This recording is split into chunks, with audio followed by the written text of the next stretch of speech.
I don't know the exact term, but she's of everyone. She feels depressed and anxious. She knows it. Oh my god. I think she has a depression. I think she's suffering from depression. Have you taken her to a psychologist? There are therapies which can help her get out of it. But yes, she will need regular sessions with the psychologist. Problem with depression and anxiety is that, when these things persist for long term, the brain neurochemistry starts to change. So people who have PTSD, people who have depression do not have the same brain neurochemistry as normal people. And if she has depression, there probably is a cause to it as well. People just don't develop depression, wake up one day and they are depressed. That doesn't happen. There's probably a cause to it, and that cause needs to be modified.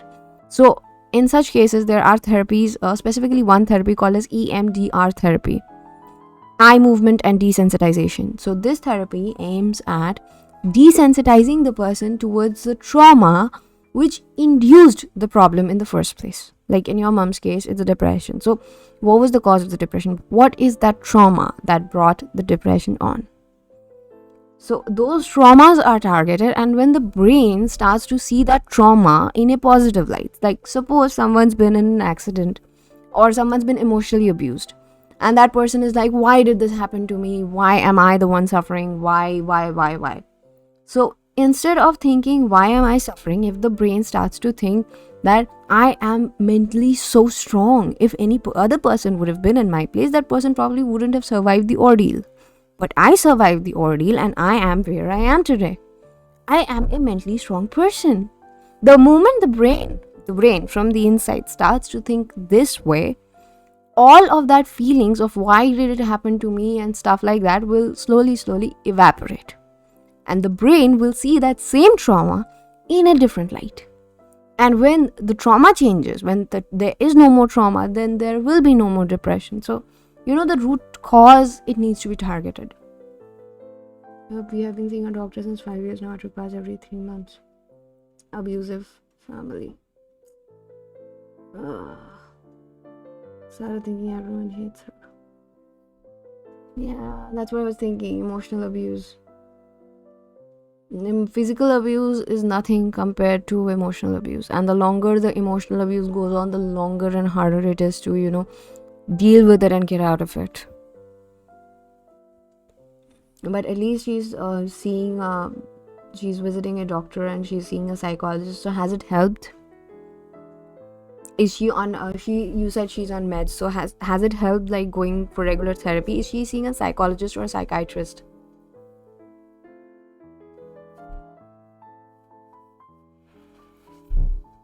Because usually they both work hand in hand. So if you go to a psychologist and if you need meds, they'll refer you to a psychiatrist.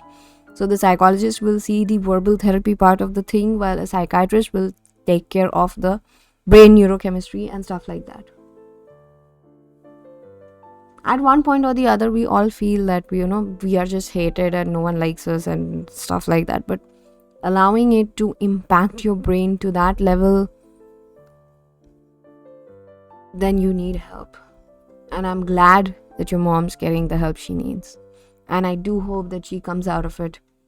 The road is tough, but you are there with her.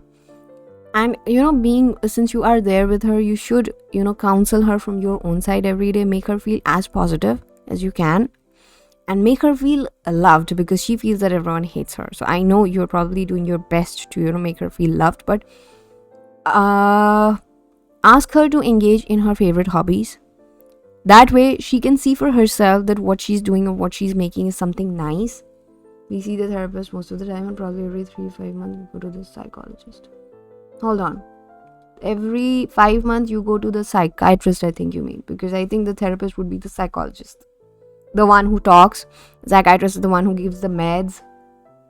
That.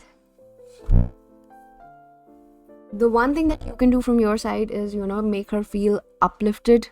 Uplift her, actually. Make her feel as positive as you can.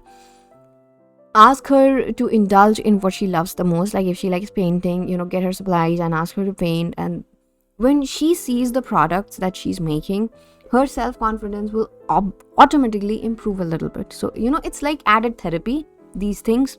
These are basically self-help options which people who are living with depression patients and all can help. And support from family means everything when you have a mental health issue going on. Oh yeah, meds 1 frequently. Okay. Meds 1. Okay, got it. Just being there, they know you are there, but they don't know what you're feeling about them. So you need to make sure that she knows exactly how you feel about her. Hammer it down. Hammer it like you're hammering it in a coffin, sealing it shut like that. You need to hammer it inside her brain. Tell her every day. Appreciate the smallest things. It'll make her feel better, and it'll have a huge positive impact on the therapy. And she may even come off the meds sooner. And if there are negative people around, ask her not to talk to them. Keep her as far away from such people as possible. Sometimes I know parents can be difficult and they do not rely on what their kids say because they are like, you're too young to understand, you don't realize what I'm going through and stuff. But just don't give up. Your mom has understood that she needs help, and that's winning half the battle. The rest half, you need to help her get through.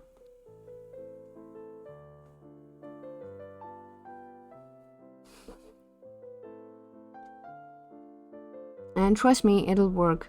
In the long run, it's going to work. It will not show effects immediately, but once your mom gets better, you can imbibe some positive affirmations into them, some journaling, some walk in the nature. Just help her focus on staying away from negative and toxic people. Because their presence can also induce, a depressive episode. Their presence, seeing them around and stuff like that, and that is hard when they are your neighbors. But just try the max that you can. That's all anyone expects.